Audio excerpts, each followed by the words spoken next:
Donc bonjour à tous, merci d'être nombreux présents aujourd'hui. Donc je m'appelle Hélène Durier, je suis la responsable communication et marketing de Customs Bridge et aujourd'hui je suis accompagnée de Sylvie Mixarek qui est notre experte en réglementation douanière et qui va mettre toute son expertise à votre service pour vous expliquer la classification des vêtements essentiels, qui est le sujet principal de notre premier livre blanc qu'on sort à l'issue de ce webinaire et que vous recevrez tous par mail juste après. Alors, pour ceux qui ne nous connaissent pas, chez Customs Bridge, on développe une solution SaaS qui permet de faciliter les procédures de dédouanement, notamment grâce à un outil d'aide à la classification douanière qui est agrémenté d'intelligence artificielle. Donc, je vais juste vous rappeler, avant de commencer notre sujet, vous avez la possibilité de poser des questions directement dans le chat du meeting sur la gauche. On va également vous proposer quelques sondages pendant la présentation. N'hésitez pas à y répondre. Et si vous voulez prendre la parole, parce qu'il y a quand même beaucoup de participants qui sont issus du monde du retail, n'hésitez pas à cliquer sur le petit bouton lever la main pour qu'on puisse vous donner la parole directement et qu'on puisse partager avec votre expérience métier, terrain qui sera bien plus concrète au quotidien. Alors, je pense qu'on va pouvoir commencer. Sylvie, t'es prête? Oui. Eh bien, bonjour à tous. Donc, je m'appelle Sylvie Milzarek. Je suis mariée, deux enfants et en retraite active. Passionnée par le métier de la douane. Donc, je suis issue du groupe Auchan où j'y ai passé 42 années. Et j'ai appris le métier de l'international et surtout de tout ce qui est réglementation douanière, classification, etc. Chez Auchan. Voilà, donc j'espère que nous pourrons vous apporter des clarifications sur justement ces spécificités des produits textiles qui sont pas très complexes, mais qui demandent quand même une certaine gymnastique. Ok, donc comme je vous l'ai dit précédemment, on a choisi cette thématique puisque c'est le sujet principal de notre premier livre blanc. Euh, et ce webinaire, c'est finalement l'occasion de vous présenter un peu plus le sujet, en tout cas de l'aborder assez rapidement, puisqu'on se rend compte que la classification des vêtements, c'est un sujet très complexe, comme vous l'expliquera par la suite Sylvie. Et ça peut être très complexe, notamment lorsqu'on ne connaît pas bien les spécificités techniques de notre produit, ce qui arrive assez souvent, et lorsqu'on ne connaît pas les caractéristiques à identifier pour trouver le bon code de nomenclature, tout simplement.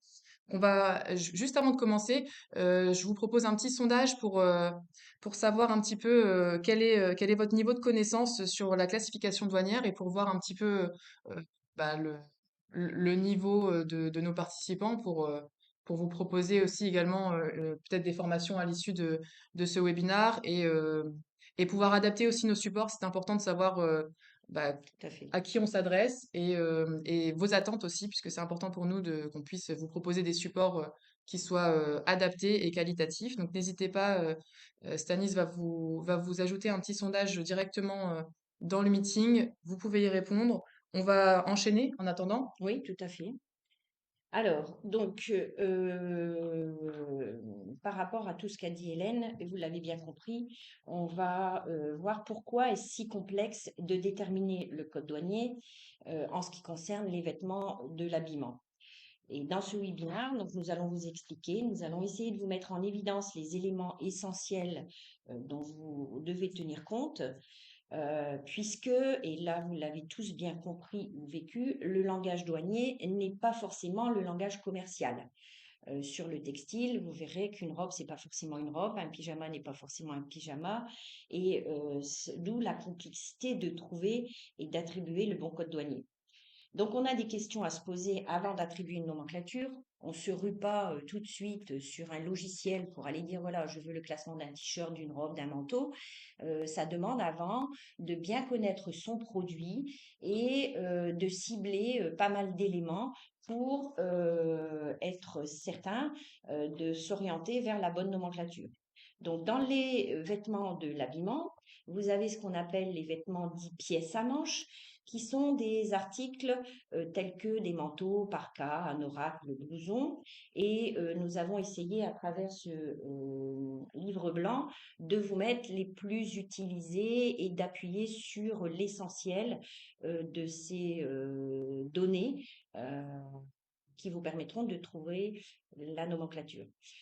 Et vous avez également les vêtements dits que l'on appelle les vêtements du haut et du bas. Ça porte bien son nom, du haut et du bas. Donc vous avez des t-shirts, vous avez des pantalons, des shorts, des maillots de bain, des blouses, et j'en passe. Pareil, comme dit précédemment, nous avons essayé de vous mettre ceux qu'on utilise le plus souvent en appuyant également sur l'essentiel. Voilà, donc nous allons prendre quelques exemples peut-être. Donc, par rapport à ça, alors, un petit instant, les questions qui sont à se poser. Est-ce que vous nous entendez bien? Est-ce que j'ai l'impression qu'il y a quelqu'un qui nous dit qu'on ne nous entend pas? Ah, Alors, bien, pas de souci pour moi. Ok, bon, bah, écoutez, peut-être que c'est bon. je vous propose, donc la personne qui nous entend pas, je vous propose de juste rafraîchir votre page. Parfois. Quelqu'un qui a un écran blanc. Ouais, il n'est pas sur le partage. Il est sur le whiteboard. Ah, Il y a un whiteboard. Il y a le partage à côté. Je pense que c'est sur le Donc whiteboard. il faut aller vraiment sur le partage de Hélène, mon partage d'écran directement. Ouais, là, c'est. Ah voilà, donc pour Camille, allez sur le bon partage. voilà, ici. Est-ce que tout le monde voit mon partage d'écran avec les questions? Tout est OK? Bon, j'ai l'impression que c'est bon. OK, bon, écoutez, merci, on va continuer. Pour les personnes qui ne nous entendent pas, n'hésitez pas à rafraîchir la page. Parfois, c'est un petit problème technique, mais en rafraîchissant la page, ça devrait revenir correctement. Donc, on enchaîne. Donc, je voudrais juste, avant de vous déterminer les petites questions, qu'effectivement, cette nomenclature, elle a son importance puisque c'est elle liée avec l'origine qui va déterminer les droits, les taxes, les droits anti-dumping, les mesures, les documents, etc., etc. Bien, donc les questions essentielles à se poser pour classer un produit de l'habillement. Eh bien, il y a pas mal de petites questions. Vous devez déjà connaître le poids des matières en pourcentage. C'est-à-dire, si un produit est composé de coton et de polyester, eh bien, vous devez faire le pourcentage de l'un et de l'autre, l'une et l'autre de ces matières. Pareil, est-ce que ce produit est présenté sous blister, pochette, sac, etc. Quelle matière compose votre produit? Le produit comporte-t-il un lien? Quel type de lien? Où se situe-t-il? L'article présente-t-il des poches? Les poches se ferment-elles? Où se trouvent-elles? Le produit comporte-t-il une doublure?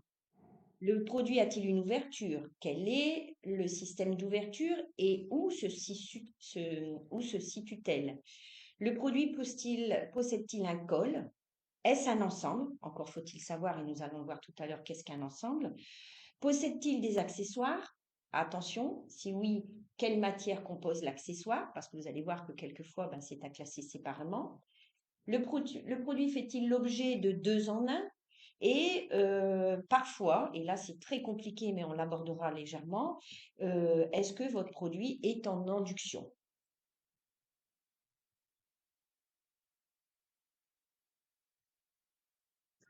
Donc, vous l'avez bien compris, il peut y avoir beaucoup de confusion. Donc, première chose, on décortique, je dirais, son produit. Donc, les produits dits pièces à manches, tels que blouson, manteau, parka, quelles sont les caractéristiques pour attribuer la bonne nomenclature? Nous allons commencer par les manteaux. Je vais juste Oui, intervenir, Sylvie. Vous oui. précisez que dans ce webinaire, on va quand même vous expliquer les différentes définitions et caractéristiques des vêtements essentiels. Les exemples qu'on a pris, notamment les photos, c'est des photos qui vont représenter le produit commercialement parlant. Donc encore une fois, c'est pas parce que votre produit correspond parfaitement à la photo qu'on va indiquer, enfin, intégrer dans l'exemple que ça correspondra de manière identique à Tout la à fait. définition. Il faut vraiment faire Voilà. attention parce qu'il y a beaucoup de nuances dans la douane et c'est vraiment chaque définition correspond à une typologie de produit, mais en fonction du produit, de votre produit, nous, on ne connaît pas les différentes caractéristiques de votre produit, donc ça peut être tout à fait différent. C'est ça. Les photos que Hélène a mis dans le support, c'est plutôt des photos commercialement parlant. Donc, et bien entendu qu'aujourd'hui, c'est pas une formation complète. Si on a besoin, on verra à la fin de ce webinaire. Mais c'est vraiment sur l'essentiel et les différents réflexes à avoir en ce qui concerne ce classement des produits. Bien, nous allons commencer donc par quelques produits de pièces à manches. Donc, le manteau. Alors, le manteau. Donc déjà, vous allez voir dans toute cette présentation que dans les pièces à manches, ben, moi, de mon expérience, je commençais toujours à savoir et à regarder quelle est la longueur. Et vous allez voir qu'à chaque fois, c'est ce qui m'aidait. Je fermais les yeux et je disais, voilà, mon produit, est-ce qu'il est mi-cuisse, entre jambes mi-cuisse, au-dessus des mi-cuisses, etc., en dessous du genou. Et c'est ce qui me permettait de m'orienter déjà vers soit le manteau, voire le parka ou l'anorak. Donc le manteau, lui, eh bien, il descend au moins jusqu'à la mi-cuisse. Donc cette dimension minimale est considérée comme respectée dans le cas des tailles normalisées. Parce que là, on a la chance d'avoir des tailles dans la réglementation. Si le vêtement en question présenté posé à plat dans le dos, ben, vous prenez du col jusque la base du vêtement, vous mesurez et vous allez voir dans la réglementation la taille correspondante. Donc si c'est taille S, c'est 84 cm pour la femme, 86 pour l'homme, taille M 86 et homme 90. Et je vous laisserai regarder la suite lors de la réception de ce livre blanc. Alors, dans les manteaux, eh bien, il se peut que nous avons aussi des gilets longs qui peuvent être considérés comme manteaux. Ils sont bien distincts des cabans. C'est vrai que ça prête à confusion. Et donc, les cabans, eux, ben, ils vont assurer plus une protection contre les intempéries. Ils sont en tissu non léger. Et là, par contre, la longueur d'un caban, elle peut varier de l'entrejambe à la mi-cuisse. Le manteau, il va jusque la mi-cuisse. Et le caban, ben déjà d'office, vous devez retenir qu'un caban, il a une fente à l'arrière ou sur le côté. Et il n'y a pas de cordon ni de capuche. Donc c'est vrai qu'entre le manteau et le caban, et c'est pour ça que je soulevais ce point, il faut prendre tout de même des précautions. Le parka. Alors, ce sont des vêtements qui ont un style distinct conçu pour aussi assurer une protection contre le vent, la pluie, le froid. Donc, eux, ils sont souvent amples, ils sont pourvus de manches longues, ils sont fabriqués à partir de tissus non légers, finement tissés. Et là, la longueur, elle est comprise entre la mi-cuisse et le genou. Manteau, mi-cuisse, la longueur d'un parka, mi-cuisse et genou. Donc déjà, vous commencez par la longueur tout le temps pour aller vous orienter et voir si après, les éléments respectent la description de votre produit. Alors par contre, un parka, en plus de ce que je viens de vous évoquer, il doit présenter toutes les caractéristiques. Donc si vous allez voir la réglementation, eh bien toutes les caractéristiques, c'est-à-dire c'est toutes. Il doit avoir une capuche, une ouverture complète sur le devant qui se ferme à l'aide d'une fermeture, de boutons pression ou de bande adhésive, velcro, etc. Une doublure souvent matelassée ou en fourrure, un cordon coulissant ou autre élément resserrant à la taille qui est autre qu'une ceinture. Donc souvent c'est à l'intérieur. Et des poches extérieures. Voilà. S'il vous manque une capuche, ça peut plus être un parka. L'anorak. L'anorak, ce sont des vêtements qui sont conçus également pour assurer une protection contre le vent, la pluie, etc. Ils ont de nombreux points communs avec les parkas, mais là, leur longueur descend au-delà de la taille sans dépasser la mi-cuisse. Leurs caractéristiques d'un parka, on retrouve aussi une capuche qui est souvent dissimulée dans le col, une ouverture sur le devant, une doublure également et des manches longues. Et là, il possède au moins un des éléments suivants. Ça veut dire quoi? Là, c'est pas toutes, mais c'est au moins un des éléments suivants. Ça veut dire que si un des éléments n'est pas sur votre article, alors qu'il a déjà toutes les caractéristiques que je viens de vous évoquer précédemment, eh bien, ça ne peut plus être un anorak.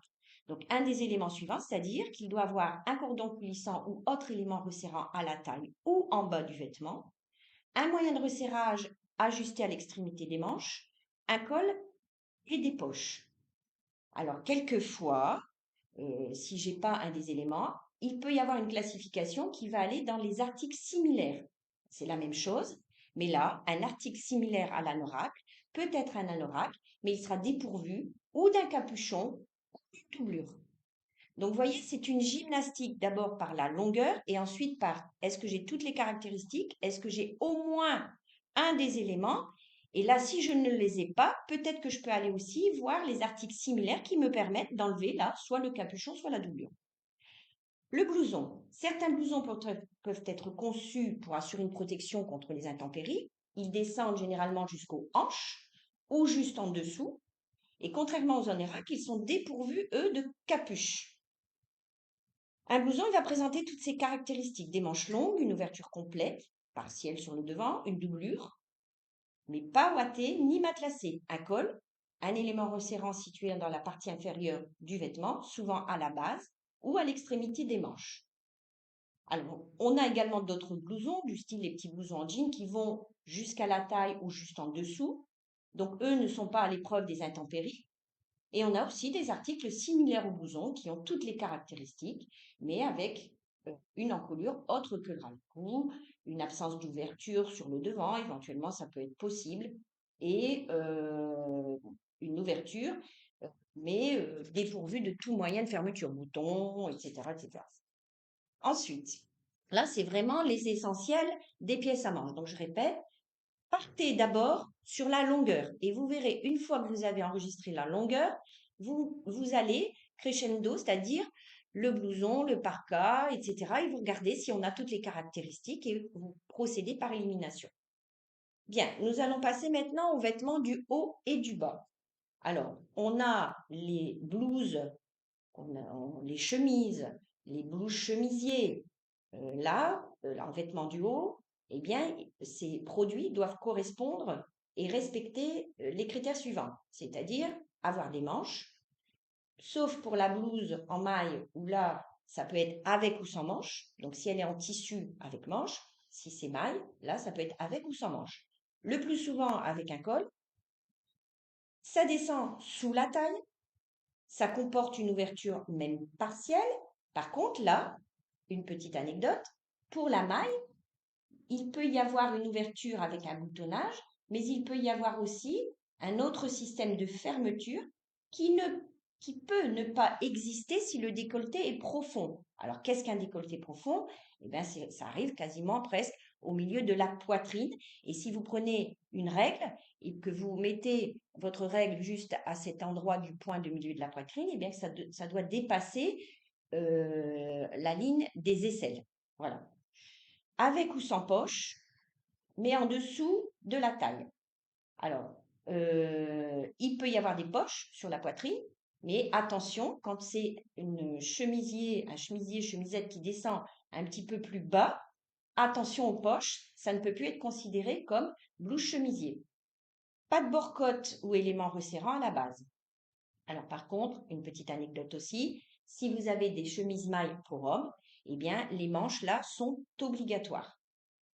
Alors, le plus simple de tous les produits, pour moi, c'est le pullover, chandail et cardigan. Et vous allez voir que si d'une blouse, d'un t-shirt, d'un maillot, etc., vous ne pouvez pas et ça ne respecte pas toutes ces données, eh bien souvent, vous allez vous retrouver dans la nomenclature des pullovers, chandail et cardigans, où là, vous pouvez avoir de la bonneterie à maille fine.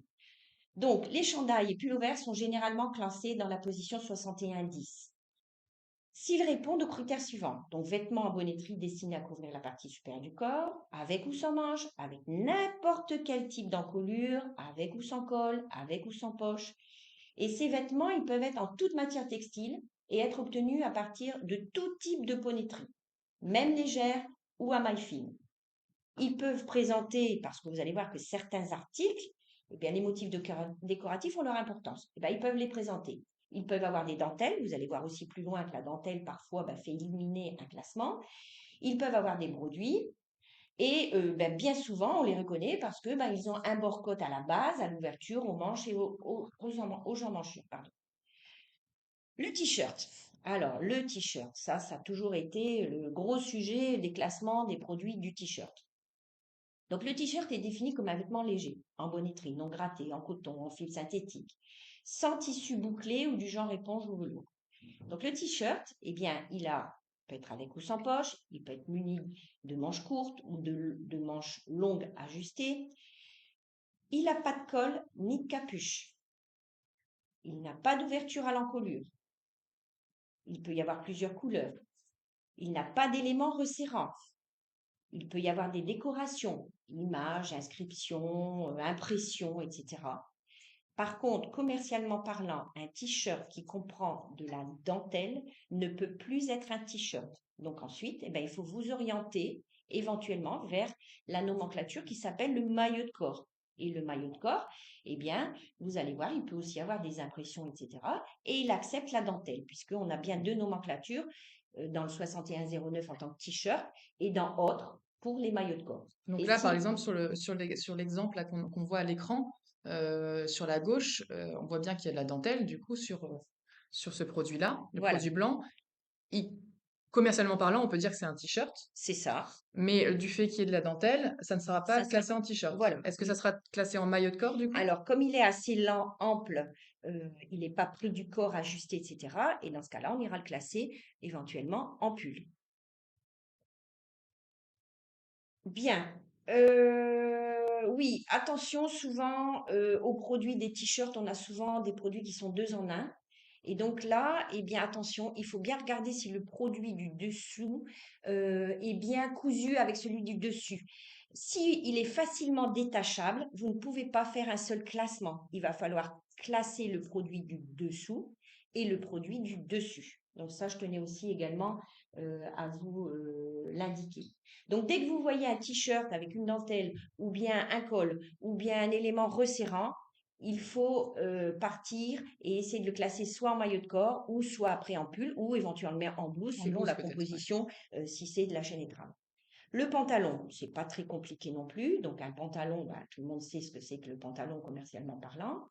Donc c'est bien un vêtement qui enveloppe séparément chaque jambe, qui recouvre les genoux et descend généralement jusqu'aux chevilles, voire au-delà.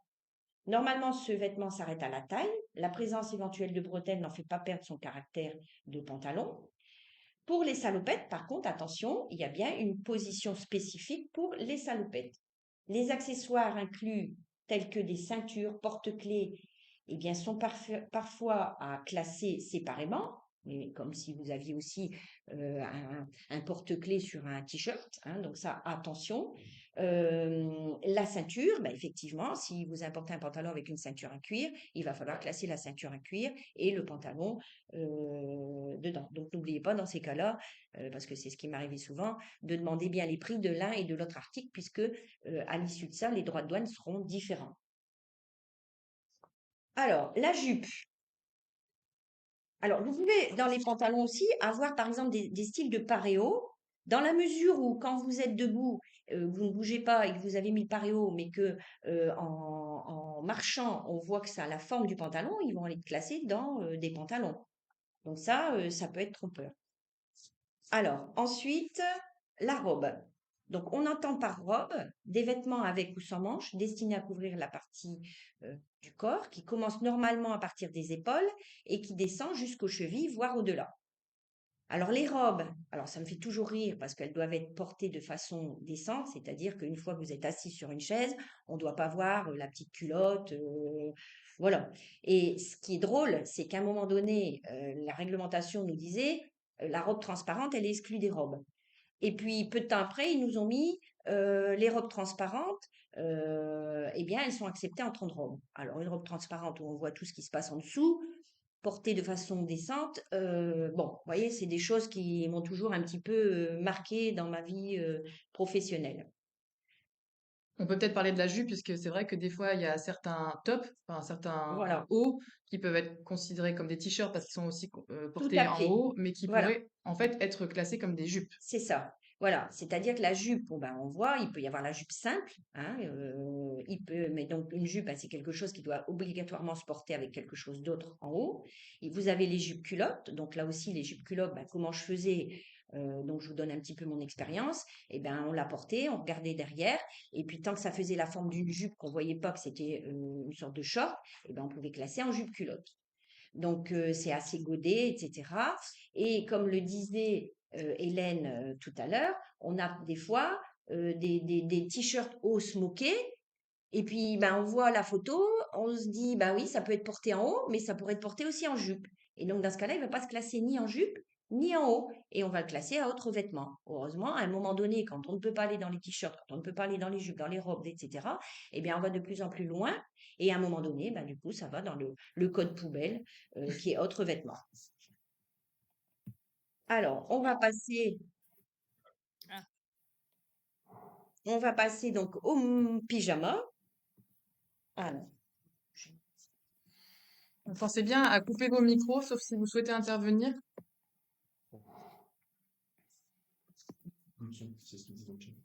Ah, on n'entend pas. il n'y a plus de son. Alors, je disais bien, pouvez-vous revenir sur la jupe culotte? On a une question. Oui, Micro, du coup, ouais. oui. Encore? Alors, sur la jupe culotte, oui. Alors, quelle est la question? On voit pas. Corinne nous demande de revenir sur la jupe culotte. Un peu plus Alors d'informations. voilà, donc comment je faisais pour une jupe culotte? Eh bien d'abord, on la portait sur un mannequin ou sur une personne, et puis moi je faisais retourner la personne, et donc il faut voir que c'est bien godé, c'est-à-dire qu'on ne voit pas éventuellement que de dos, ça fait la forme d'un short. Voilà. Donc là, c'est une jupe culotte parce qu'elle est bien godée. On le voit que si vraiment on écarte les jambes, par exemple. Hein, il faut que ça soit bien, bien évasé, etc. Sinon, eh ben, ça reste un peu comme un bermuda ou comme un short. Donc la jupe culotte, il faut vraiment qu'elle soit bien évasée. Voilà, je cherchais mon mot. C'est bon? Alors, le pyjama.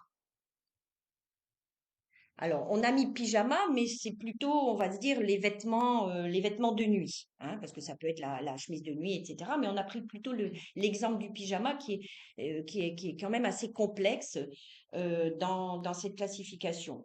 Enfin, je dis complexe, rien n'est complexe, hein. Le tout, c'est d'avoir les beaux mots entre les mains et puis bah, de classer journalièrement. Et une fois qu'on a les mots dans la tête, ça va tout seul. Donc, les vêtements de nuit, leurs aspects général et la nature de leurs étoffes faire apparaître qu'ils sont destinés à être portés exclusivement, et j'appuie bien sur ces termes-là, ou essentiellement. Vous verrez que ces deux mots-là, la douane aime bien, mais encore faut-il savoir qu'est-ce qu'ils appellent exclusivement ou essentiellement. Et qu'ils sont portés donc comme vêtements de nuit. Ça veut dire que je ne peux pas rien faire d'autre que d'aller me coucher avec ces vêtements. Il ne faut pas qu'il y ait d'éléments d'inconfort. Donc attention aux boutons, aux fermetures éclairs, à des ceintures mises sur les pyjamas, etc. Très important, ils doivent être de taille correspondante. Je ne peux pas avoir un haut en taille 40 et un bas taille 38. C'est plus un pyjama. Dans ces cas-là, vous êtes obligé de revenir en arrière et classer souvent le haut en t-shirt ou en pull et le bas en pantalon ou en short. Compatible et être assorti quant à la coupe, aux matières constitutives, aux couleurs. Qu'est-ce que ça veut dire? Ça veut dire que on ne demande pas de faire un pyjama dans le même rouleau de tissu, mais ça veut dire que si par exemple mon haut il est orange et que mon bas il est blanc, avec du rappel de l'orange, eh bien ça peut passer en pyjama. Par contre, si mon haut il est rouge et mon bas il est blanc, c'est fini. Soit j'ai un rappel de couleur, ou soit c'est une couleur uniforme. C'est rouge, rouge ou bleu, bleu. Attention, quelquefois on a le haut qui est en chaîne et trame et le bas est en maille. Pareil, vous ne pouvez plus classer ça en pyjama. Alors la difficulté des pyjamas, c'est surtout chez les enfants. Chez les enfants, eh bien souvent, on a des pyjas courts. Et les pyjas courts, les enfants vont souvent jouer à l'extérieur ou à la plage. On voit souvent ce genre de produit qu'Hélène vient de nous mettre à l'écran. Bah, c'est sûr que là, je peux pas dire qu'il est exclusivement ou essentiellement. Parce qu'effectivement, il peut dormir avec, mais il peut aller jouer avec et il peut aller dehors. Donc là, ça sera un t-shirt et un short. Celui de gauche, bah là, c'est le pyjama classique. Voilà. Alors, chez les hommes, c'est pareil. Ils acceptent de plus en plus des pyjamas courts chez les hommes. Sinon, bah, ça reste, je suis désolée, comme je dis, le pyjama de la guerre 14-18 qu'on a connu, que vous ne connaissez plus certainement. Voilà. Donc, Après, du coup, on est quand attention. même content de rester en pyjama chez soi. Tout à fait. On le C'est pour porte ça que ça même ne si devient même plus. si c'est pas, C'est ça n'a ça. pas vocation C'est ça. à aller dans le C'est lit. ça. Donc attention, nature, et pareil, hein, tout ce que je vous dis là, bon, par habitude, vous allez vous soulager et réconforter dans votre classement, mais s'il y a des doutes, eh ben, il faudra vous diriger quand même vers des demandes de RTC ou des conseils ou éventuellement dans notre outil, si vous avez l'opportunité de pouvoir y accéder, et je laisserai Hélène vous expliquer un petit peu ce qu'on peut vous apporter D'ailleurs, ça serait sur intéressant de mettre un sondage pour savoir si vous réalisez souvent des les demandes de RTC. RTC sur vos nouveaux produits. Est-ce que à chaque fois que vous avez un nouveau produit qui rentre dans votre gamme, Voilà. vous faites une demande de RTC à la douane? Voilà. Je serais intéressée à savoir est-ce que vous faites oui et est-ce que vous classez en interne ou en externe aussi. On l'a fait, ce Oui, on va sondage, on peut-être l'a aussi fait. demander D'accord. mettre Alors, il y a une question. Les vêtements homeware sont-ils classés en pyjama? Alors, qu'est-ce que vous appelez je pense que les les vêtements homeware, c'est vêtements les vêtements du soir? un peu confortables pour rester à la Eh maison. ben, s'il n'y a pas d'éléments d'inconfort, s'ils sont bien amples, si effectivement on peut dormir avec, eh bien oui, on pourra.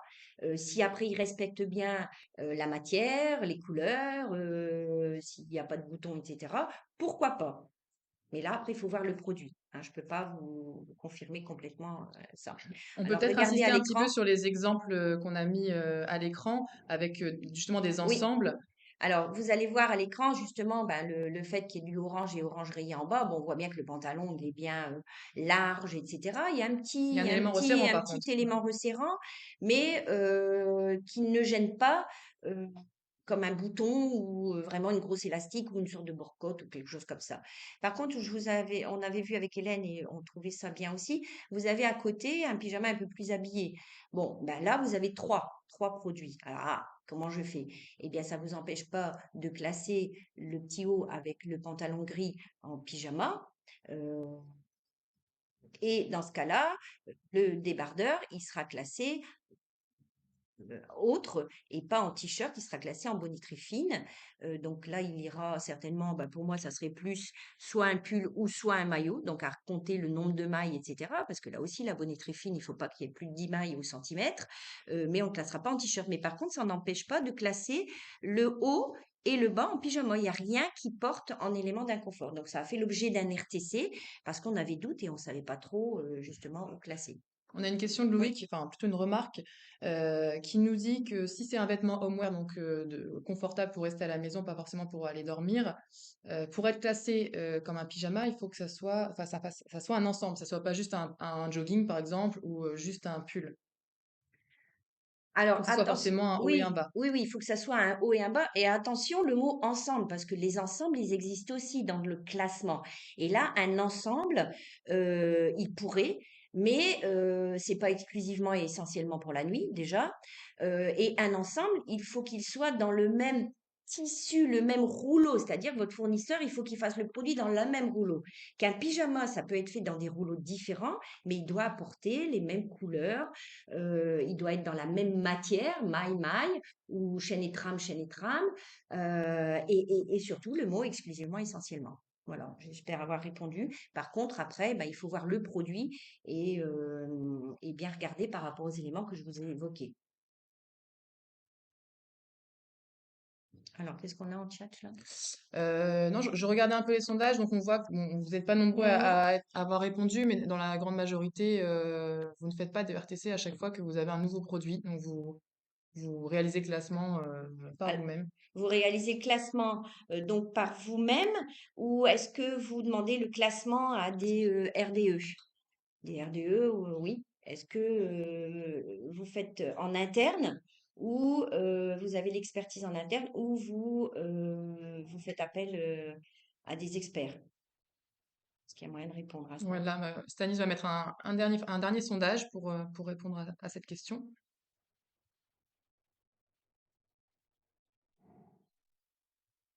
Voilà.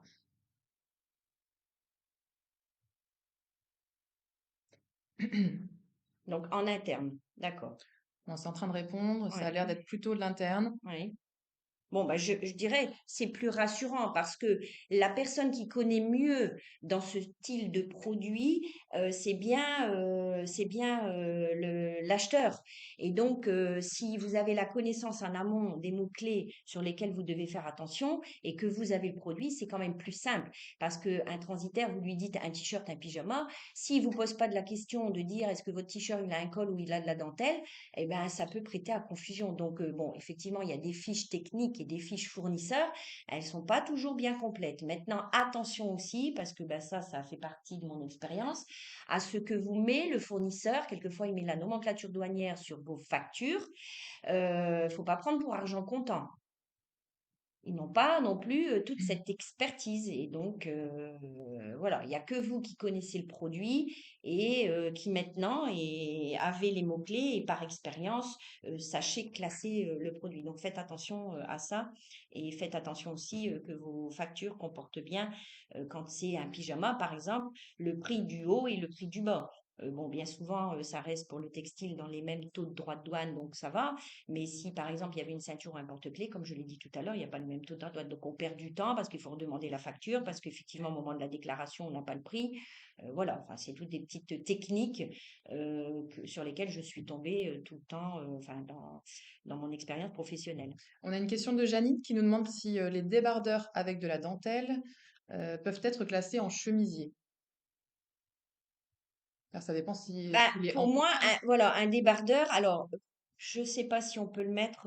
Tu sais, toutes les petites photos. Je sais pas si je te l'ai envoyé.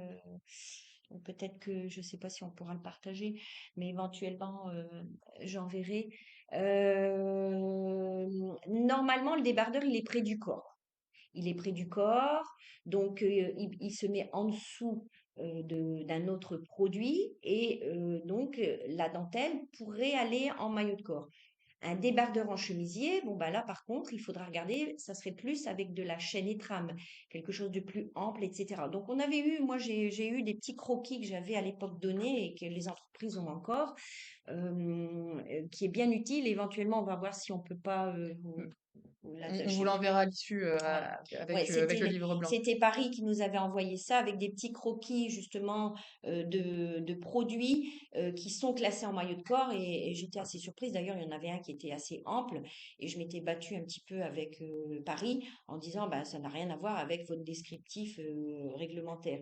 Mais il est bien pratique et si on peut, ben on va vous le joindre. Ça permet quand même de voir quel type de produit vous pouvez mettre dedans. Parce qu'une des caractéristiques du chemisier, c'est quand même d'avoir des manches. Donc, est-ce qu'un débardeur qui... Bah, il y a avec ou sans manche, ça dépend si c'est de la maille, c'est ce qu'on disait tout à l'heure, je vais ouais. le reprendre, voilà. Si c'est en maille, ça va être sans manche. Donc, ce genre d'article, un débardeur, bah, c'est plus souvent en bonneterie. Hmm.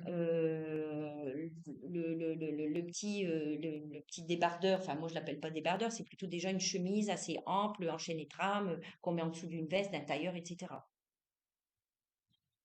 Ok. Alors, on va passer au maillot de bain. Alors, les maillots de bain. Alors, les maillots de bain. Oui, alors la position des maillots de bain comprend à la fois bah, les culottes, les slips de bain, même en bonneterie élastique. Alors attention néanmoins pour les shorts de bain. C'est vrai qu'aujourd'hui, on n'a plus les maillots de bain comme les pyjamas de la Guerre 18, ils ont évolué, la mode a évolué et on voit des sortes de shorts considérés pour vous comme maillots de bain, mais qui n'en sont pas forcément. Il doit, pareil, comme les pyjamas, donc ils nous embêtent les douanes avec ça, ils doivent exclusivement être destinés au bain et ne pas être portés comme un short. Donc un maillot de bain, eh ben, c'est simple, il faut regarder s'il y a un slip intérieur cousu au vêtement, ou au moins une doublure sur le devant ou à l'entrejambe. Il doit être resserré à la taille par un élastique ou un cordon. Il peut y avoir des poches, intérieures ou extérieures, à condition que celles-ci soient munies d'un système fixe de fermeture, velcro ou glissière. Les poches intérieures ne peuvent être dotées que d'un système de fermeture par chevauchement, à condition d'assurer la fermeture complète de la poche. Alors, qu'est-ce que ça veut dire tout ça? Ben, dans mon jargon, ça m'a toujours fait rire aussi, parce que ben, il y a des poches. Alors, s'il n'y a pas de velcro, il n'y a pas de fermeture, eh bien, ça ne peut plus être classé dans le maillot de bain, Par contre, ce qui est marrant, si j'ai un velcro, et excusez-moi, bah, l'eau, elle passe quand même, quoi. Bah là, ça peut être classé en maillot de bain. Donc, vous voyez, bon, ils font un peu exprès. C'est vrai qu'on avait remonté ce genre de choses sur Paris, comme pareil, le poids des matières. On a remonté aussi certaines longueurs pour certains articles qu'on n'a pas toujours entre les mains, en disant qu'effectivement, bah, toutes ces notes explicatives, ces notes de SH, etc., bah, déjà, on en trouve un peu partout. C'est parfois complexe et ça serait bien ben, qu'un jour on voit apparaître ben, un maillot de bain, c'est un maillot de bain, une robe, c'est une robe, une jupe, c'est une jupe. Donc j'espère qu'ils vont nous entendre. Il y a eu de l'amélioration, mais bon, bah, voilà, pourquoi ils font ça, je ne sais pas, hein. C'est comme des produits alimentaires. Il faut aussi se lever de bonne heure pour pouvoir les classer. Voilà, je pense qu'on a fait le On tour a un fait peu le de tour tous ces petits produits. des vêtements. Avant de passer à la suite, est-ce que quelqu'un parmi les participants euh, aimerait partager son expérience de classification dans le textile au quotidien, dans son métier, dans... Oui, je vois qu'il y a des gens de chez ProMode, là, en force. J'ai vu ça dans tes tableaux. Est-ce que vous avez des petits commentaires, des choses à remonter? N'hésitez pas. Alors, il y a une question. Aurélie nous demande Ah, les concernant ponchos. les ponchos. Alors, les ponchos, je suis en train de me demander s'ils vont pas dans les accessoires dans le 61. Je l'ai pas là avec moi. Mais Aurélie Tullier, je vais prendre ton nom et puis ben, je vais ressortir mes fiches parce que ça dépend des ponchos. Vous avez le truc qui est court, vous avez le poncho long, donc ça peut être considéré comme un accessoire qui vient vous couvrir les épaules.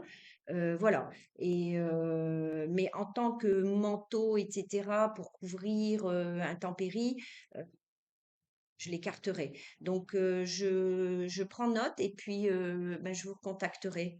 Éventuellement, je ne sais pas s'il y a un Je, téléphone. Tu l'as? Ok. je note les contacts. On vous enverra peut-être une réponse plus détaillée par Oui. la suite. Oui, c'est comme les pulls, hein, Aurélie. J'ai eu des RTC dans ma carrière professionnelle. J'ai eu des manteaux en laine et pourtant ça protège pas contre les intempéries. Et alors c'était flagrant parce qu'on avait des manteaux qui étaient considérés en manteau et on a eu des gilets qui sont partis en pull. Donc il faut vraiment peser et c'est vrai que c'est pas évident. Mais donc là il y a des RTC qui nous aident quand même. Alors, on a une question de Sophie qui demande pour les fourrures et les fausses fourrures. Alors, attends, là j'en ai une ici, débardeur avec dentelle classé en chemisier par la douane. Ben, possible, c'est ce que je vous disais tout à l'heure. Soit le débardeur, il est en maille et il a été classé en maillot de corps, près du corps, etc. Et s'il a été classé en chemisier, c'est parce qu'à mon avis, c'était de la chaîne et trame, il était un petit peu plus haut, il n'était pas près du corps et il n'avait pas la fonction de maillot de corps. Donc ça, il faudrait que voir le produit pour aller un petit peu plus loin dans la réponse et dans ce contrôle douanier. Mais à mon avis, c'est ça. Alors après, une question pour les fourrures et les fausses fourrures. Alors, qu'est-ce que je peux apporter dessus? Fourrure ou fausse fourrure? Qu'est-ce que j'ai eu? J'ai eu des manteaux en, je sais plus comment ça s'appelle. Alors pareil, je vais prendre Sophie, je vais prendre aussi vos coordonnées et puis j'essaierai d'échanger avec vous. Et là, on a une question, enfin une question. Parce que fourrure et fausse fourrure, ça peut être des produits classés en synthétique. Donc là, pareil, hein, ça me revient là maintenant, excuse-moi Sophie, il faut regarder en dessous, il y a une sorte de doublure qui est collée au-dessus de la fourrure et fausse fourrure. Il faut regarder justement si c'est de la bonneterie, si c'est tricoté, parce que ça pourrait aller dans des pulls. Et j'ai eu des petits articles comme ça qui ont été classés donc, il faut vraiment regarder en dessous s'il y a une bonneterie et la fourrure collée dessus. Donc, j'échangerai par rapport à vos produits avec vous. Pour les pantalons, vous n'avez pas parlé de l'ouverture, Le de la système d'ouverture, fermeture. donc pour savoir Oui, si c'est alors, femme ou homme. bien sûr, bon, quand je vois le nombre de personnes qui classent en interne, bah, tout produit, hein, voilà, moi on n'est pas allé avec Hélène dans chaque nomenclature pour vous dire voilà, ça se classe là, ça se classe là. On a mis en évidence les points et les essentiels et les mots-clés. Par contre, d'entrée de jeu, bien sûr, il y a la longueur dont je vous ai parlé pour les pièces à manches, mais bien sûr, d'entrée de jeu, la première question que vous devez vous poser, est-ce que votre produit il est en bonneterie où il est enchaîné trame, et est-ce que vos produits, s'il a une ouverture, quel est le sens de l'ouverture? Si c'est droite sur gauche, ça sera un produit pour fille. Si c'est gauche sur droite, ça sera un produit pour garçon. Alors, il y a quand même un article 9 dans le Code des douanes qui dit que quelquefois, un pull, eh ben, il peut être classé en homme, mais il faut qu'il soit exclusivement porté par un homme. Et un pull, par exemple, avec une ouverture, ben, il y a des fois, des femmes peuvent le porter. Donc, le jean, eh bien souvent, on voit des hommes porter des jeans importés en femme parce qu'ils ont l'ouverture droite sur gauche. Voilà. On a d'ailleurs cette même question avec Nicolas qui nous demande si une chemise avec un motif qui est clairement identifié homme, mais avec le sens d'ouverture femme, est à classer pour les femmes ou pour les Alors, hommes. euh, j'ai eu dans ma carrière un t-shirt, un petit peu aussi, avec un sens d'ouverture. Et c'était un petit pirate. Et le sens d'ouverture sur le produit, il était droite sur gauche. Donc moi, je l'avais classé en tant que produit pour filles, puisque je suis partie sur le sens d'ouverture. Et les douanes n'étaient pas d'accord. Et donc, on a pu prouver qui empêche une fille de mettre un t-shirt Oui. avec un pirate. Et ben, je vous réponds la même chose sur ce style de chemise avec motif. Ah bah Jocelyne répond, hein. Certains de nos pantalons femmes sont classés pour hommes, principalement pour les pantalons Les denim. denimes, c'est possible. Donc, encore faut-il bien avoir La définition la de denim. définition du denim avec le fil de trame et le fil de trame et le fil de dessus. Alors, je me l'étais mis à un moment Là. donné. Voilà, les denims, un petit rappel. Donc, les tissus en fil de diverses couleurs, armure sergée, dont les fils de trame sont d'une seule et même couleur et dont les fils euh, de trame sont écrus, blanchis, peints en gris ou colorés. Voilà, c'est ça le denim. Donc vous avez la définition dans les notes explicatives.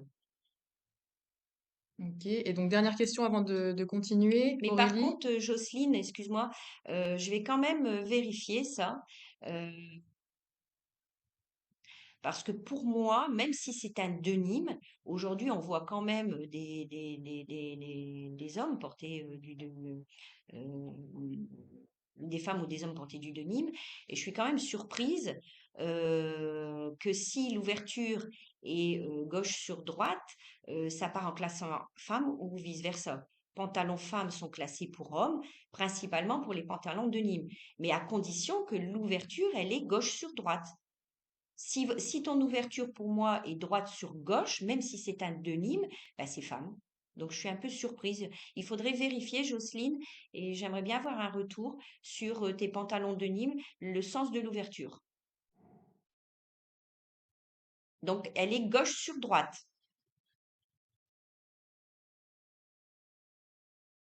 Le sens de l'ouverture de... Oui. Bon, bah écoute, je vais le vérifier ça, parce que au moins que ça ait changé ces derniers temps, mais je suis assez étonnée, mais je vais me renseigner. Donc gauche sur droite. Merci. donc on prend une dernière question avant d'avancer. Donc, la question d'Aurélie qui nous demande pour un Oui. pantalon ceinturé élastiqué. Oui, alors les pantalons, effectivement, si vous avez une taille élastique, ça sera toujours femme, c'est la femme qui l'emporte. Alors attention, il peut y avoir une taille élastiquée avec un petit bouton. Pareil, il faudra regarder s'il y a un petit bouton qui se ferme, c'est souvent chez les enfants, est-ce que c'est droite sur gauche ou gauche sur droite. Mais sinon, effectivement, c'est taille élastiquée, ça part chez une femme. Comme le pull, hein, on apporte des pulls, des pulls et il y a des pulls qui s'en vont chez la femme parce qu'il n'y a pas de sens d'ouverture, rien du tout. Et pourtant, on les importe en homme. Alors, c'est pas clair, l'ouverture gauche sur droite, c'est homme, non? Alors, gauche sur droite, c'est homme et droite sur gauche, c'est femme. Donc ça, il faut le porter sur vous pour avoir la gymnastique. Ah oui, bon, on est passé aux questions, mais il y avait Le un petit exemple exemple, du maillot de le bain. petit exemple du maillot de bain, où on voit là que clairement ça paraît être un maillot de bain, commercialement parlant, mais comme le disait Sylvie, le système de poche n'a pas de fermeture, donc l'eau peut rentrer dedans, et C'est donc là, ça, c'est pas considéré comme un maillot de bain pour la douane, mais comme un short. c'est ça, Euh, c'est ça. Oui, je vois Stéphanie qui me dit, oui, ok, vous aviez dit l'inverse. Ah, bon, bah désolé, mais c'est bien gauche sur droite pour homme et droite sur gauche pour femme. Je sais pas pourquoi ou voilà, peut-être, mais non, non, je confirme, c'est bien dans ce sens-là. Donc il faut le porter et regarder sur vous. Merci, merci à toi. Donc voilà, on a beaucoup de questions, on est content que ça vous intéresse autant. Donc là, vous nous avez dit qu'en grande majorité, hein, vous internalisiez votre classification, mais justement, chez Customs Bridge, on propose des solutions qui permettent d'aider à la classification, qui sont basées aussi sur l'intelligence artificielle et qui permettent, grâce à ça, de traiter une énorme quantité de données et d'automatiser la recherche, évidemment. Donc cette solution, elle va être très complémentaire à votre travail, puisqu'il faut évidemment une expertise humaine pour classer le produit, mais elle va vraiment centraliser l'ensemble des données réglementaires dans un seul et unique outil, ce qui va véritablement vous faire gagner du temps et peut-être aussi vous rassurer dans votre recherche. Donc, dans notre application, vous trouverez l'ensemble de la nomenclature douanière, donc avec un moteur de recherche textuel qui permet d'afficher en quelques secondes différents codes douaniers qui sont les plus pertinents selon la machine par rapport à votre recherche. Et une fois que vous allez sélectionner votre code, vous allez avoir l'ensemble des données réglementaires, notamment les notes explicatives, les avis de classement, les RTC, et comme vous voyez sur l'image, un aperçu géographique des différents taux de droits de douane qui sont appliqués en fonction du pays que vous sélectionnez et évidemment les mesures qui sont correspondantes. Donc, n'hésitez pas à aller tester sur notre site internet, c'est tout à fait gratuit. Euh, donc, sur www.customsbridge.fr, vous créez un compte, ça prend 2 secondes et vous testez gratuitement, sans engagement et sans limite de temps, notre application. Donc, pour terminer ce webinaire, parce que je vois le temps qui passe, je vous propose directement d'aller faire un Un exemple de exemple. recherche dans Mhm. l'application avec une recherche textile. On va prendre une robe, par exemple, allez. Une robe, donc robe en coton. Donc vous voyez, hein, ici vous avez le moteur de recherche textuel, je mets mon mot, allez, on compte 3-4 secondes et on a des résultats. Donc ce qu'on voit apparaître, donc directement le chapitre 61 avec vêtements et accessoires En bonneterie, en bonneterie. Le chapitre 62, alors là c'est les vêtements qui ne sont pas en bonneterie, donc la chaîne et trame. chaîne et trame. Voilà, donc Ensuite, on a la matière, on a la matière, etc. Donc, par exemple, si ma robe est coton. en coton, en bonneterie, ici, vous avez le code 610442 avec 12% de droits de douane. Mhm. J'ai les différentes notes associées, donc les notes de la nomenclature combinée, les notes du système harmonisé, avec les différentes notes de chapitre, position ou sous-position. Et vous voyez, on a en surbrillance ici le mot-clé qui est en rapport avec ma recherche pour faciliter la recherche et surtout gagner beaucoup de temps. C'est ça. Donc, si tu montes un petit peu, à chaque fois qu'on a les mots robe ou coton, vous avez de la surbrillance qui est mise devant des indications, notes de chapitre, notes de section. Ça veut dire que vous allez retrouver ce mot ou ces mots Directement dans la note. directement dedans. Sachant ici que vous avez les notes explicatives donc du journal C119 pour ceux qui ne l'ont pas, qui est depuis 2019.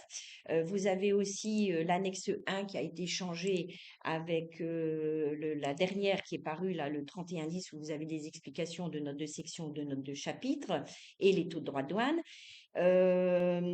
Et vous avez aussi, ce qui n'est pas négligeable, toutes les notes du système harmonisé qui, je le rappelle, sont Sont payantes payantes, ouais. aujourd'hui et qui demandent, donc c'est-à-dire que demain, si vous n'avez pas d'outils, donc aujourd'hui on en a, bien sûr, on va pas les citer, mais à l'époque, il nous fallait les notes explicatives en bouquin, l'encyclopédie douanière, il fallait le système harmonisé, il faut suivre tout ça. Là, vous avez vraiment tout à portée de main avec une indication comme quoi les mots que vous avez tapés, on les retrouve dans tous ces règlements. Et au lieu de les lire tous, eh bien au moins tout de suite, clairement, ça vous met en évidence que, attention, regardez si... Et puis très vite, on a fait le point par rapport à la connaissance et descriptif de votre produit, ben ça m'intéresse pas, ça m'intéresse pas, Mm. et d'arriver à la bonne nomenclature. On a une remarque très juste de Toufi qui nous dit que le taux de droit de douane dépend du pays de fabrication, effectivement, Tout à et c'est fait. d'ailleurs tout l'intérêt d'avoir un aperçu géographique ici, dont je vous parlais tout à l'heure, où vous pouvez déterminer, vous voyez là, 12% de droits de douane, on a les pays concernés qui sont sélectionnés en rouge, mais vous avez aussi les différents droits de douane Voilà. 9,6% et 0% avec les mesures associées Voilà, vous avez, ici. ça dépend donc effectivement, Toufik, des accords, des accords. Donc là, le 960, ça sera l'accord du système des préférences généralisées. Donc effectivement, pour les produits textiles, c'est souvent 12 le taux plein et on arrive à 960, sauf pour les vêtements de l'enfant, du bébé, pardon. Mais il y a aussi des endroits où vous avez des accords bilatéraux où on peut bénéficier de 0%. Alors attention, encore une fois, et on ne va pas rentrer puisque ce n'est pas le but du jeu aujourd'hui, à condition de respecter les règles d'origine qui sont liées derrière. Bien sûr. Ça fait partie d'autre chose. Pour répondre à la question d'Hélène, non, on ne parlera pas de chaussures aujourd'hui Peut-être parce qu'on que fera, on il y fera, a énormément de choses, il y a aussi tous ah les ouais. accessoires. Si ça vous intéresse, on pourra Et éventuellement envisager de envisager regarder ce qu'on peut faire sur voilà, la de chaussure. refaire une présentation plutôt sur les accessoires et sur les chaussures. Ça Oui, peut être l'objet la d'un autre prochaine. webinaire. Pour terminer sur la démonstration, ce qui est intéressant aussi dans l'outil, c'est que vous pouvez identifier très rapidement les différents RTC européens qui ont été émis ici. Donc, vous avez la date de validité du RTC. Donc, on a choisi de mettre les RTC valides et expirés. Encore une fois, les RTC, ça vous permet d'orienter votre recherche. Ça n'a en aucun cas valeur légale pour votre produit. Chaque RTC est unique, mais ça permet quand même de voir, notamment très bien De avec les comparer, photos, et de voilà. comparer votre produit par rapport à ce qui a déjà été envoyé à la douane pour vous orienter et rassurer peut-être votre choix sur le code douanier Oui, parce que sélectionné. comme vous le savez, les RTC, à chaque fois, on est toujours, et j'étais dans le monde du commerce, donc les acheteurs, ils veulent tout de suite la réponse du jour au lendemain. On sait très bien que les RTC n'arrivent pas facilement en retour. Mais de toute façon, il faut pas, il faut vous dire que même si vous faites des demandes de RTC, eh bien, tout ce qu'on a vu ensemble, plus vous apporterez d'éléments, plus la douane vous classera rapidement, avec, bien sûr, à l'appui, votre échantillon. Et c'est souvent la problématique de gens qui disent, ah, ben, on n'a pas le retour, ça met 70 ans. Bah oui, mais pourquoi? Ils font comme nous. Ils vont chercher dans les notes explicatives. Donc, s'ils n'ont pas entre les mains tous les éléments, et c'est pour ça que c'est très bien d'envoyer toujours l'échantillon, eh bien, la réponse, elle est difficile à obtenir. Donc, le fait de mettre tous ces RTC, de pouvoir faire un comparatif, ça aide quand même avant de faire une demande d'envoi de RTC. Mais je répète, après, en cas de doute, moi, je vous conseille quand même de le faire parce que vous êtes protégé au moins pendant 3 ans. Je voudrais juste revenir en même temps à la réponse de Jocelyne, effectivement sur son classement là de pantalons. Ben oui, mais de toute façon, c'est ce que je disais, comme le sens d'ouverture, on a beau le commander chez la femme, si ce sens d'ouverture il est homme, donc gauche sur droite, eh ben il sera classé en homme, ça c'est sûr. Donc ta réponse, je pense qu'on a répondu là. Voilà. Pour compléter notre information sur les RTC, évidemment, donc là, on a tous les RTC européens qui sont tous traduits en français, mais vous pouvez également retrouver dans la langue d'origine. Quand vous cliquez sur le bouton ici, voilà, vous avez bien le RTC dans la langue d'origine et la traduction en français. Ben, je vois qu'il est 11 heures déjà, c'est passé Ouais, très vite. ouais. Euh, Est-ce qu'on va prendre peut-être un petit peu de temps pour les questions? Et on va aussi vous mettre un sondage pour savoir si ce webinaire a répondu à vos attentes. Alors évidemment, vous n'avez pas encore reçu le livre blanc, vous allez le recevoir d'ici quelques minutes à l'issue du webinaire. Alors, Hélène qui nous demande, et les vestes et autres vêtements. Alors, c'est-à-dire, est-ce que Ah, tu peux peut-être préciser? bah, oui, parce que aujourd'hui, c'est pas une formation, hein. On a pris vraiment les choses les plus essentielles, parce qu'on pourrait parler de chacun des produits, mais là, ça demande de rentrer dans une formation avec des exemples, etc.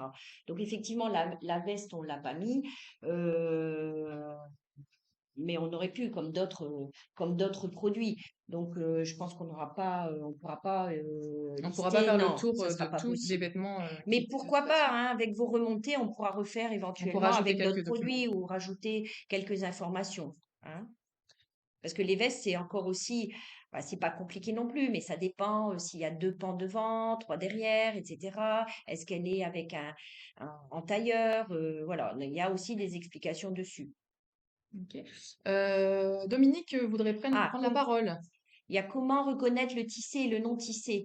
Alors, bah moi, comment je faisais dans les formations, c'est vrai que c'est pas toujours facile. Donc, il y a un croquis qui est dans le règlement C119 tout au début qui vous montre un petit peu le dessin, mais même avec le dessin, eh bien, écoutez, si vous avez une mamie qui tricote, eh bien, le non tissé, bah, c'est de la bonneterie, c'est-à-dire c'est un petit peu comme du tricot. Donc vous avez des mailles et ça se tire. Alors attention, on rentre pas dans l'élastomère et tout ça, ça se tire, c'est assez flexible. Et le tissé, c'est du fil, c'est-à-dire que quand on prend une chemise, si vous tirez dessus, ben vous n'allez pas l'allonger, elle reste vraiment euh, euh, dure, quoi. Enfin, Rigide, ouais, voilà. ça c'est Donc, vous avez les croquis dans le JOC 119 de 2019, tout au début dans les chapitres 62 et 61, ils expliquent justement ce que c'est le tissé et le non tissé. Alors après Bah, qui? Dominique voudrait prendre la parole. Oui. Tu peux allumer ton micro hein, pour prendre la parole. Ah oui, Monsieur Dominique Arcelin. Oui, tu as raison, Dominique. Je vois ce que tu dis. Effectivement, maintenant, toutes les demandes de RTC, alors elles se font par Sobrano. Je ne sais pas si, il y en a qui le font. C'est très simple à faire. Une fois que vous avez toutes les données, il n'y a pas de souci. Mais maintenant, effectivement, il faut les envoyer sur MEDS. Alors, Véronique, bonneterie égale un fil. Alors, qu'est-ce que tu veux dire? Chaîne et trame égale 2 fils. Oui, c'est ça. C'est-à-dire que je prends une pelote de laine, ça aussi c'est un plus, merci Véronique. Je prends une pelote de laine, de cette pelote de laine, je vais faire un bout de tissu, enfin un bout un carré. Et donc effectivement, je vais partir qu'avec un seul fil. De la chaîne et trame, ce sont des fils qui sont croisés. Et donc c'est très difficile à, c'est pas extensif du tout. Merci. C'est toujours du plus quand ceux qui ne sont pas dans la couture. Mais c'est vrai que pour faire le classement textile, je dis tout le temps, on devrait savoir coudre et tricoter avant, et parce que pièce à manche, emmanchure, col. Ah oui, il y a aussi quelque chose tant que j'y pense. Je sais pas si on l'a le petit dessin avec une petite robe avec le col. Non. Alors attention, parce que j'ai eu dans ma carrière, à un moment donné, un t-shirt. Et sur le t-shirt, j'avais un petit col. Donc j'avais la photo. Bon, j'ai dit, oh, c'est plus un t-shirt, puisqu'un t-shirt n'a pas de col. Mais un t-shirt ne dit pas qu'il ne peut pas avoir d'éléments décoratifs. Et en fin de compte, le col ne faisait pas tout le tour du t-shirt. Il n'était que décoratif sur le devant. Et bien du coup, ça, c'est parti en t-shirt.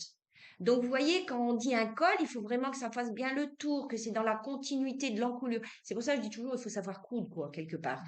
Donc attention aux photos que vous avez quand il y a une présence de col ou de boutons. Par exemple, vous voyez des boutons, ah bah il y a des boutons, il y a une ouverture, on n'en parle plus. Eh ben non, ça peut être des boutons décoratifs.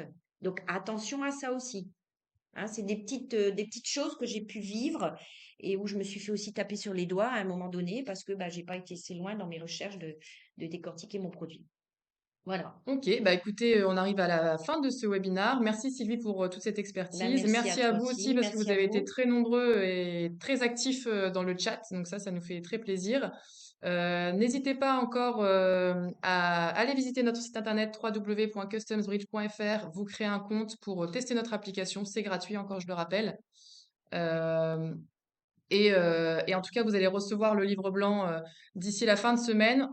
On voulait vous l'envoyer directement après, mais là, vu tous vos remarques, on va peut-être y ajouter quelques petites choses. Oui, bah oui. On pensera à la chaussure, On voir. pensera à la chaussure Et peut-être puis et à la veste la potentiellement. personne qui m'a demandé la veste, c'est qui déjà? Je ne sais plus, on va le Ah, ça, on reprendre va le parce retrouver. qu'éventuellement, je vais lui envoyer un peu plus d'éléments sur la veste. La veste, c'était Hélène. Hélène, tu sais Hélène plus. Aquini. Bon, eh ben Hélène, je vais lui envoyer des éléments sur la veste. Ok. Voilà. Donc, merci encore à tous. On vous souhaite une bonne journée, une bonne fin de semaine. Oui, merci beaucoup. Et à la prochaine pour un, Et n'hésitez pas, si besoin, vous avez le mail oui. d'Hélène. Ah oui, et je voulais aussi ajouter, pour les personnes qui sont débutantes en douane, en classification, on propose des webinaires mensuels que vous pouvez retrouver sur notre page LinkedIn Customs Bridge, qui sont tout à fait gratuits. Et chaque mois, on vous présente en à peu près 10 minutes un sujet qu'on essaye voilà, d'expliquer de manière très pédagogique pour évangéliser ce sujet et surtout le rendre plus facile de compréhension. Et nous avons aussi donc des formations un peu plus poussées. Et donc, en fonction de vos besoins, s'il y a besoin d'intervenir chez vous pour faire travailler ensemble de par vos produits et faire la classification et bien échanger, on est à disposition pour intervenir. Comme on a aussi d'autres supports de formation qu'on pourra vous présenter.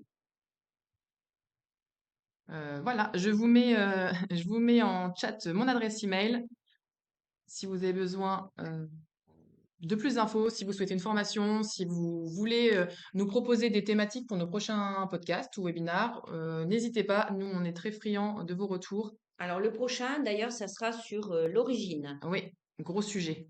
Alors pareil, hein, on a fait la nomenclature douanière la fois dernière. On vous invite à aller les regarder pour ceux qui ne l'ont pas fait. Il est évident qu'en 10 minutes, on ne peut pas vous faire une formation complète, mais on essaie d'appuyer vraiment sur les essentiels pour vous faire pour réagir, quoi. Voilà, bah écoutez, j'ai plus qu'à vous souhaiter une très bonne journée. Oui, je réponds effectivement, l'origine est importante, hein, parce que sans le code douanier et sans le pays d'origine, vous ne pouvez faire aucune étude à l'importation. Ça, c'est certain. C'est bon pour toi? Bah, pour moi, c'est Eh bon. ben super, merci à tous et excellente journée. À bientôt. Merci beaucoup. À bientôt.